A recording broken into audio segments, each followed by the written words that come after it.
Online reactions to Pitt's alleged comments were instant and explosive. Social media platforms lit up with debates, not over whether the story was entertaining, but over what it supposedly revealed about power dynamics in Hollywood.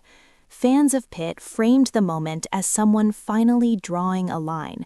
Critics of Meghan framed it as further evidence of what they believe is a long pattern of overreaching.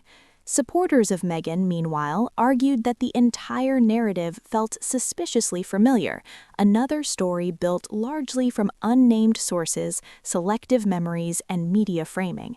And that's where things get complicated, because when you strip away the headlines and the dramatic quotes, what remains is not a verified timeline of events, but a media narrative ecosystem, one that thrives on suggestion rather than confirmation.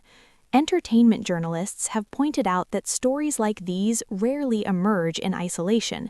They usually appear at moments when visibility is high, public sentiment is polarized, and algorithms reward outrage.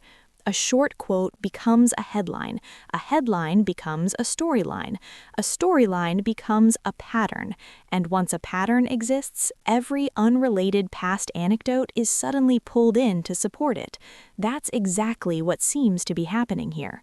Old interviews, long-forgotten casting trivia, blurry memories from sets over a decade ago, all are being retroactively reinterpreted through today's lens. Online forums have been resurfacing ancient clips, reading subtext into neutral expressions, and connecting dots that were never previously considered connected. Some commentators argue that this is less about any specific interaction between Pitt and Meghan and more about how celebrity culture needs conflict to function. Every ecosystem requires villains, victims, heroes, and turning points, and when real life doesn't provide them clearly enough, narratives are constructed around the gaps.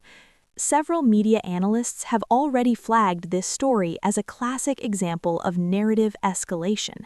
It begins with a mild anecdote, the conversation felt awkward, then is amplified, he felt uncomfortable, then intensifies into motive attribution, she was scheming, and eventually evolves into a full character indictment. None of that requires concrete evidence, it only requires momentum. What's particularly notable is how quickly this supposed incident has been framed as career-altering. Entertainment history shows that truly career-ending moments are usually visible, documented, and confirmed across multiple reliable outlets. This story, by contrast, lives mostly within tabloids, anonymous sourcing, and social amplification. That doesn't make it meaningless, but it does change how it should be interpreted. Some observers believe the real takeaway isn't about whether a specific conversation happened, but about how celebrity reputations are constructed in real time.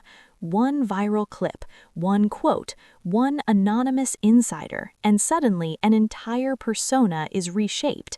And that's why this story has gained such traction, not because it's proven, but because it fits neatly into narratives many people already believe, whether fair or not.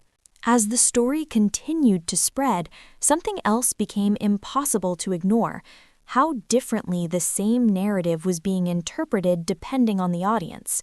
For some viewers, this was seen as confirmation of long-held skepticism toward Meghan's Hollywood ambitions. For others, it felt like yet another example of how certain public figures become lightning rods for disproportionate scrutiny. Media culture researchers often describe this phenomenon as narrative anchoring. Once an audience emotionally commits to a storyline, whether positive or negative, every new piece of information is filtered through that bias.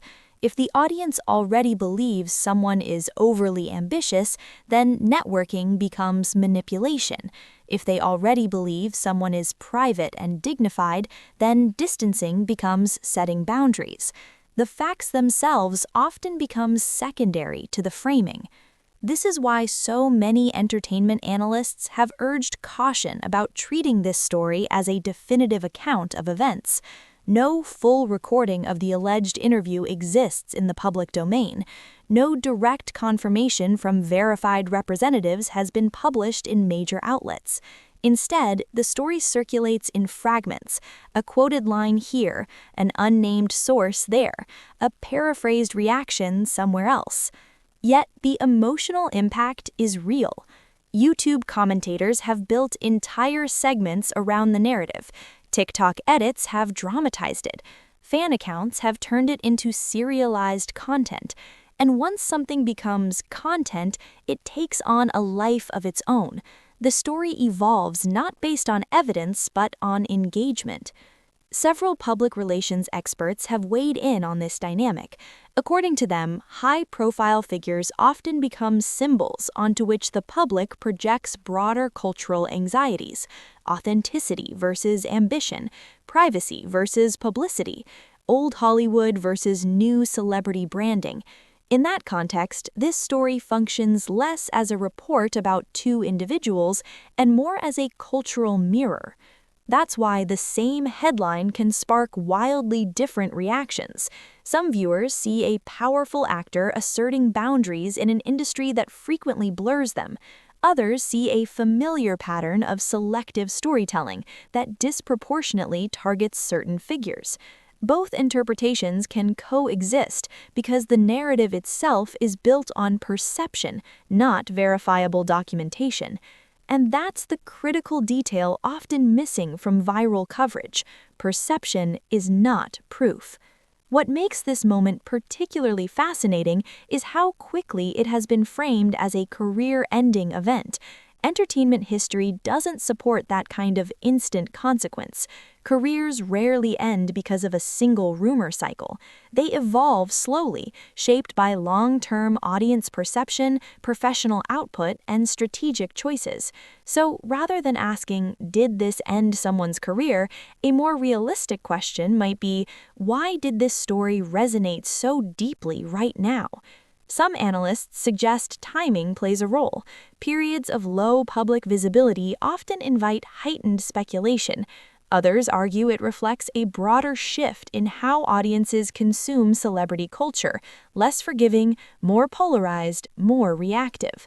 Whatever the explanation, one thing is clear: this story has become bigger than the alleged interaction itself.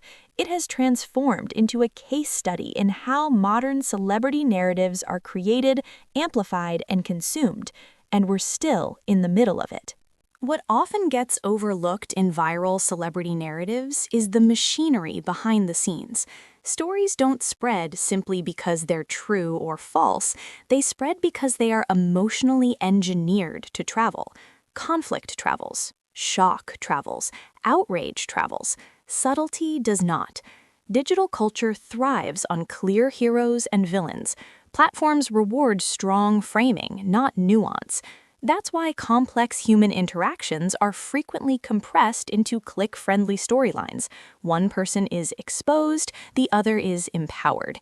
It's not journalism, it's narrative packaging. This is especially evident in how short clips, paraphrased quotes, and anonymous source claims move faster than full context ever could.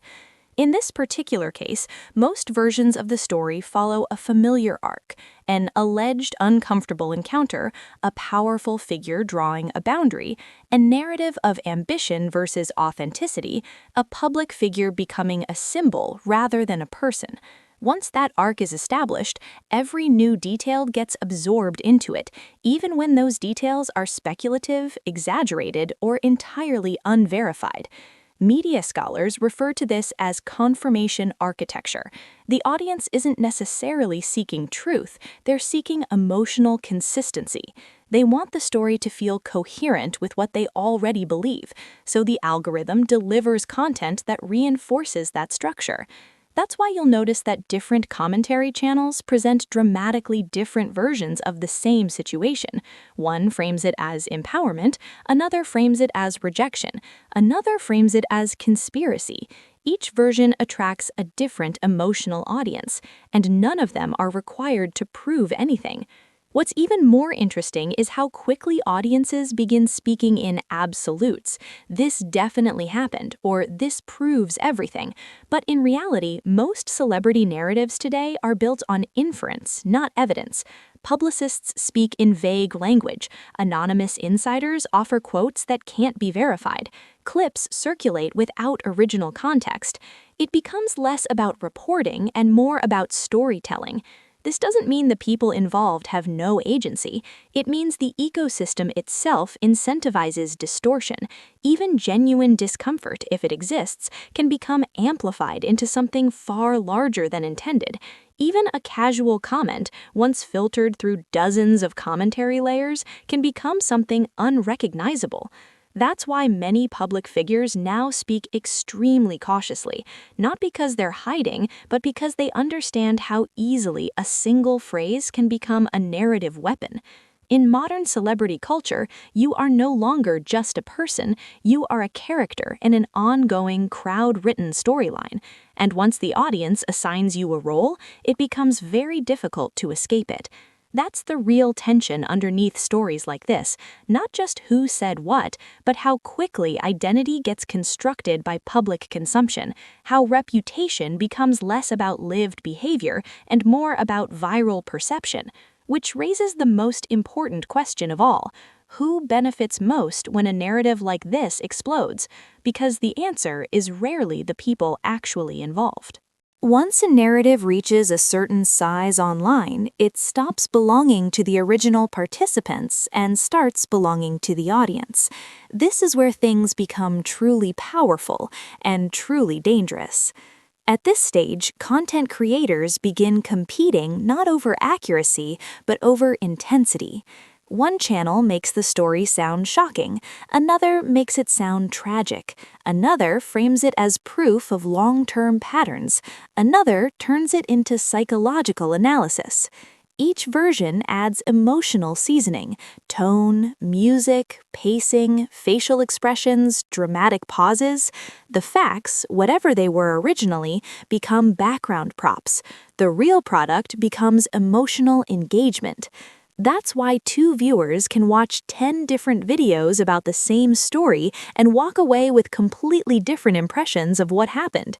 The content wasn't designed to inform them, it was designed to make them feel something specific: anger, satisfaction, superiority, sympathy, outrage, or vindication. This is how parasocial storytelling works. Audiences begin to feel like they know these public figures. They assign motives, they assume patterns, they interpret silence as guilt, denial as proof, neutrality as manipulation. Everything becomes a clue, even when there is no evidence behind it. A public figure smiling becomes arrogance, a pause in speech becomes deception, a change in branding becomes desperation, a lack of response becomes confirmation. None of this requires facts, it only requires emotional momentum. The architecture of modern celebrity discourse thrives on implication rather than verification. Sources say, insiders claim, reports suggest. These phrases protect the speaker while giving the audience just enough to fill in the blanks themselves. And once the audience fills in those blanks, they become personally invested in defending the version they've constructed.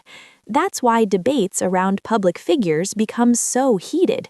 People aren't arguing over events anymore, they're defending the narrative identity they've built in their own minds. This also explains why platforms reward escalation.